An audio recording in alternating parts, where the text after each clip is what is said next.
Hi all, this is Chanalika, speech language pathologist and audiologist. இன்னைக்கு 25th February world cochlear implant day. Cochlear implant பற்றி நம்ம தெரிஞ்சுக்க போகிற 3 முக்கியமான விஷயம். காக்லியர் இம்ப்ளான்ட்டும் ஹியரிங் எய்டும் ஒன்றா அப்படின்னு கேட்டிங்கன்னா டெஃபினட்டாக இல்லை. காக்லியர் இம்ப்ளான்ட் அப்படிங்கிறது ஒரு டிவைஸ், அதை சர்ஜரி மூலியமாக நம்ம ஃபிக்ஸ் பண்ணி அது நம்மளோட ஹியரிங்க்கு ஹெல்ப் பண்ண போகுது. ஹியரிங் எய்ட் சர்ஜிக்கலாக நம்ம பண்ண போகிறது கிடையாது, ஜஸ்ட் அப்படியே நம்ம ஃபிக்ஸ் பண்ண போகிறோம். அண்ட் செகண்ட், காக்லியர் இம்ப்ளான்ட் சின்னவங்க மட்டும் தான் போடணுமா, அடல்ட்ஸ் போடக்கூடாதா அப்படின்னு கேட்டிங்கன்னா காக்லியர் இம்ப்ளான்ட் யாருனாலும் போடலாம்.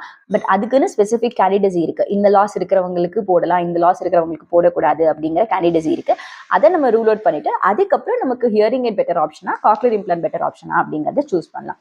தேர்ட் முக்கியமான விஷயம், காக்லியர் இம்ப்ளான்ட் போட்ட உடனே என் குழந்தைங்க பேசிடுவாங்களா அப்படின்னா டெஃபினட்டா இல்லை. காக்லியர் இம்ப்ளான்ட் போட்டதுக்கு அப்புறம் அதுக்கான ட்ரைனிங், அதுக்கான auditory verbal therapy, speech therapy இதெல்லாம் கொடுத்ததுக்கு அப்புறம் தான் உங்க குழந்தையோட கம்யூனிகேஷன்ல ப்ராக்ரஸ் இருக்கும்.